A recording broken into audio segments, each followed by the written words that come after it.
राजस्थान के एक छोटे से कस्बे में दो भगवत भक्तों का जन्म हुआ।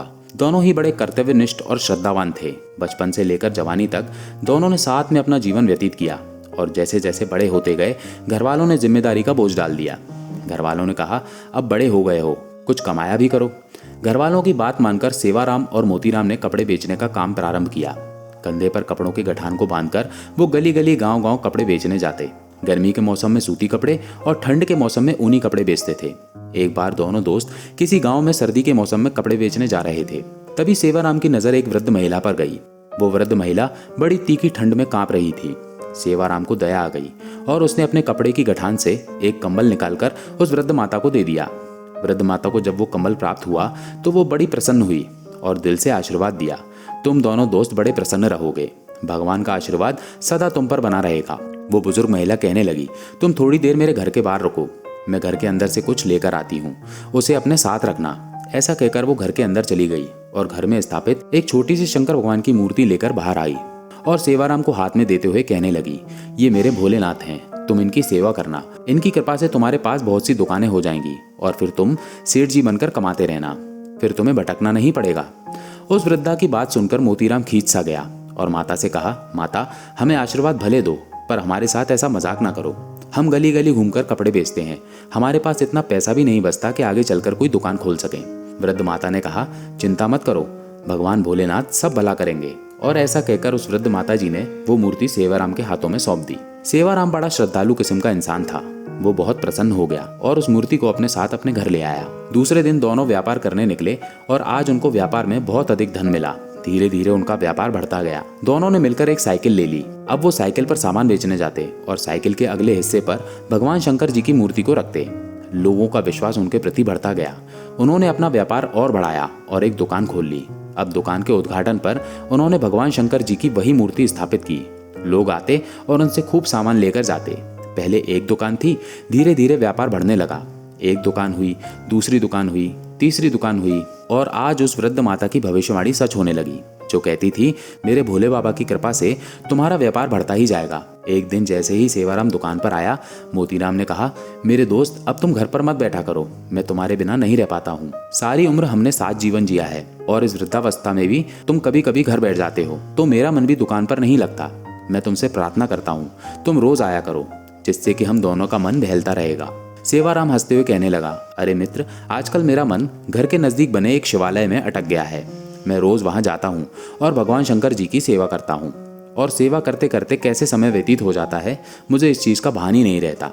अगर तुम कह रहे हो तो मैं प्रयास करूंगा कि रोज आ सकूं। पर एक बात कहूं मोतीराम, तुम चिंता मत किया करो, हमारा व्यापार शुरू से ही परमात्मा संभालते आए हैं और वही भोलेनाथ आगे भी हमारा व्यापार स्वयं संभालेंगे। अगर हम नहीं भी रहे तो वो आकर हमारा काम स्वयं देख कर जाएंगे। ऐसा कहकर सेवाराम अपने घर आ गया। दूसरा दिन हुआ, सेवाराम पुनः दुकान पर पहुंचा। आज दोपहर के 12 बज चुके थे। मोतीराम ने कहा, मित्र तुम आज फिर देर से आए, क्या बात हुई? सेवाराम ने कहा, आज मंदिर में थोड़ा पूजा पाठ था, मन वहीं लग गया, इसलिए आ ना सका। समय व्यतीत होता गया। 3-4 महीने निकल गए। एक दिन सेवाराम और थोड़ी देर से आया। मोतीराम ने कहा, आज फिर देर से आए, क्या बात थी? मंदिर में कोई कार्यक्रम था? सेवाराम हंसते हुए कहने लगा, आज भोले बाबा ने मुझे अपने पास ही बिठा लिया और जाने ही नहीं दिया, इसलिए मुझे आने में देर हो गई।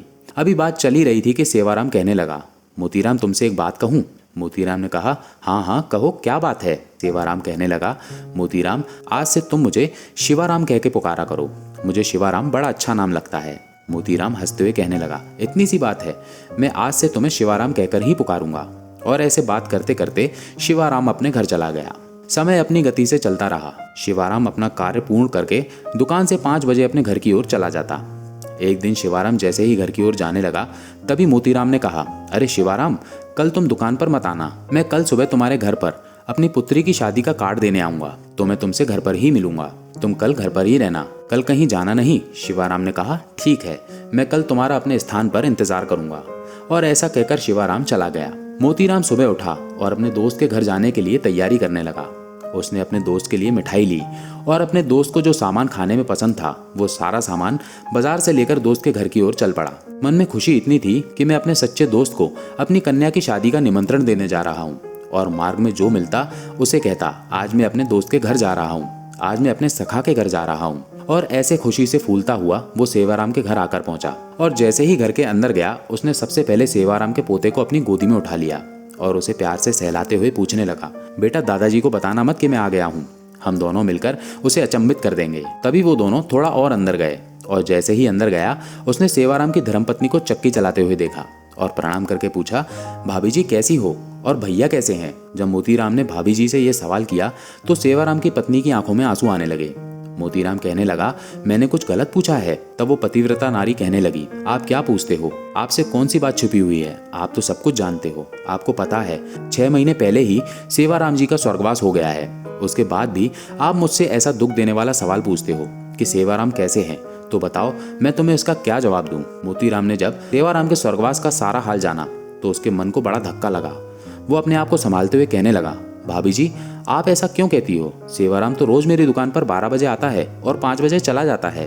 भाभी जी ने कहा, भाई जी आप कैसा मजाक करते हो, 6 महीने पूर्व जब मेरे पति का स्वर्गवास हुआ था तब आप ही तो उनके क्रियाकर्म की सारी विधि करने आए थे और आप ही हर महीने आकर हमारे घर का खर्च देकर जाते हो। उसके बाद भी आप ऐसे सवाल कर रहे हैं। जब मोतीराम ने भाभी के मुंह से ऐसे शब्द सुने तो उसका मन बैठ सा गया। उसने कहा, मैं तो 6 महीने से कभी यहाँ आया ही नहीं और सेवाराम तो रोज मेरी दुकान पर आता है, तो ये कैसा आश्चर्य है। वो ऐसा सोच ही रहा था कि उसे सेवाराम की बात याद आ गई कि सेवाराम ने कहा था, अरे मोतीराम मैं व्यापार के लिए दुकान पर आऊं या ना आऊं, पर मेरे भोले बाबा जरूर आकर मेरी दुकान को संभाल लेंगे। और इस बात को सोचकर मोतीराम जल्दी से सेवाराम के घर से उठा और भागते हुए अपनी दुकान की ओर आया। और जैसे ही दुकान की ओर आया तो देखता है कि आज दुकान पर सेवाराम है ही नहीं। उसके सामने वो सारा चित्र चलने लगा कि सेवाराम मेरी दुकान पर आया और 6 महीने पहले कहने लगा, अब से मेरा नाम सेवाराम नहीं है, मैं शिवाराम हूँ। मोतीराम समझ गया कि वो कोई और नहीं, सेवाराम के प्रिय भगवान शंकर ही शिवाराम के रूप में मेरे पास आते थे और मेरे कहने पर वो दुकान का कार्य भी संभालते थे। और मैं कैसा नादान, भगवान की माया से भ्रमित हुआ, अपने दोस्त को कभी कभी प्रेम से डांट देता था और वो शंकर भगवान हंसते हंसते मेरी डांट भी सुन लेते थे। मन में ये चिंतन चल ही रहा था और सोचने लगा कि मैं भी जाकर भगवान के दर्शन करता हूँ। और ऐसा सोचकर वो अपने कार्यालय में गया। उसे लगा कि आज भगवान बैठे होंगे और जैसे ही अंदर गया वहां भगवान अंतर्ध्यान हो चुके थे और शिवाराम की जगह भगवान शंकर जी की रुद्राक्ष की माला उसके गले पर पड़ी थी। उस माला को उठाकर उसने प्रणाम किया और कहने लगा, मुझसे बड़ा अपराध हुआ है। शंकर भगवान मेरे पास आते थे पर मैं उन्हें पहचान नहीं पाया। वो बड़ी जोर जोर से रोने लगा और मन में निश्चय कर लिया कि भगवान शंकर का जो प्रसाद मुझे रुद्राक्ष की माला के रूप में मिला है, इसे मैं एक जगह स्थापित कर भगवान शंकर जी का मंदिर बनवाऊंगा। कहते हैं उस रुद्राक्ष की माला को एक जगह स्थापित कर एक छोटा सा मंदिर राजस्थान के प्रांत में बनाया गया। आजादी के पूर्व तक वहां पूजा चलती रहती थी, लोग आते थे, पूजा करते थे। कहते हैं कि एक दिन एक जिद्दी अंग्रेज उस मंदिर के बाहर से गुजरा और उसे किसी ने बताया कि यहाँ हिंदू लोग पूजा करने आते हैं। वो बड़ा क्रोधित हुआ, अंदर गया और पूछने लगा, किसकी पूजा होती है। किसी ने कहा, ये रुद्राक्ष की माला है जो भगवान शंकर के गले से गिर गई थी, इसे ही स्थापित करके पूजा की जाती है। वो बड़ा जिद्दी था, उसने वहां से वो माला हटवा दी और कहा, मैं इसे जला दूंगा। और एक चौक के बीच में अग्नि लगाकर उसने उस माला को उस आग में डाल दिया। पर भगवान का चमत्कार हुआ और वो माला जल नहीं पाई। आग बड़े वेग से जलती रही पर उस माला को रत्ती भर भी नुकसान नहीं हुआ। ये देखकर अंग्रेज बड़ा विस्मित हो गया और रात को जब वो अपने घर सोने गया तो भगवान शंकर जी के प्रकोप से उस अंग्रेज का सारा घर जल गया।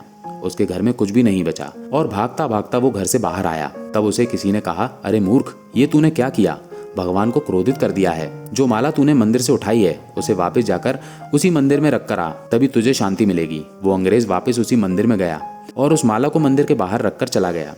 कहते हैं उसके बाद वो माला वहां पर नजर नहीं आई।